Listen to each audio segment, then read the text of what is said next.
So let's go talk now a bit about business associates. Business associates is a key concept in maintaining HIPAA compliance. And, let's just talk about what is a business associate. Well, a business associate is really any entity that performs an activity for the covered entity. Remember, covered entity is a healthcare provider or a health insurance plan or a health care information clearinghouse.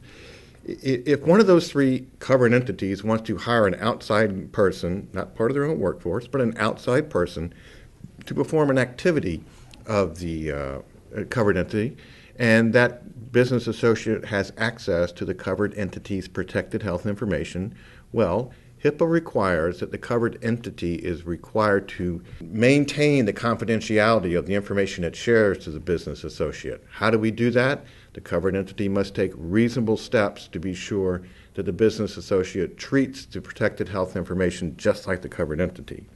So what's the definition of one? Well, we have usually the billers, they're people who bill, people who do the transcription. All those people are like business associates. They do things for the covered entity. What do the HIPAA rules do, the omnibus rules do in 2013? Well, among the biggest things that the 2013 omnibus did was to layer on all the responsibility and liability that a covered entity has with regard to protected health information onto the business associate. Poof, in 2013, before the rules, the business associate had no liability itself for its own failure to have a HIPAA compliance plan or to have information leak out of its system. After 2013, the business associate had the exact same liability for securing and protecting the privacy of protected health information that the covered entity did. It was a very large expansion of liability to the business associate. And not only does the business associate have primary liability under the HIPAA privacy and security rules, any subcontractor of the business associate is likewise required to maintain the confidentiality of, in this case, the covered entity's information via a subcontract. So the business associate has to have its own business associate with a subcontractor. Here's an example. A covered entity doctor's office hires a billing company, a business associate, to do billing for the doctor's office. The billing company, in turn, hires some outside contractor to look at some of the codes, and doing so, the outside contractor uses the covered entity's protected health information. Poof, that subcontractor is a business associate doing things on behalf of the business associate on behalf of the covered entity, and we have to have, in that case, two business associate agreements.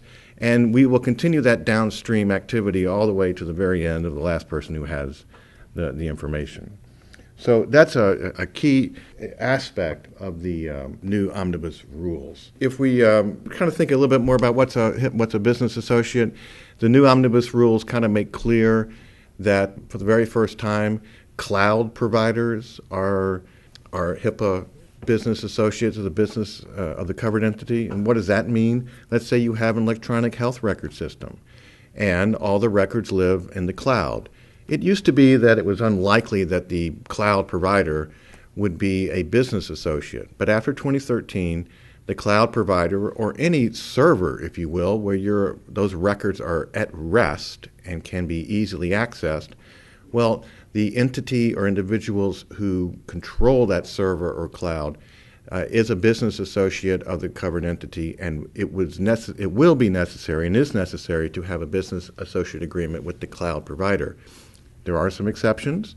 For example, the conduit exception still exists. You put paper or a disk in the mail. Well, you don't have to have a business associate agreement with the U.S. Mail or FedEx, but you would with the cloud provider or some other server farm that held the data at rest, and it would be sure to have a business associate agreement with them. Obviously, the cloud provider now has liability to the full extent of the covered entity.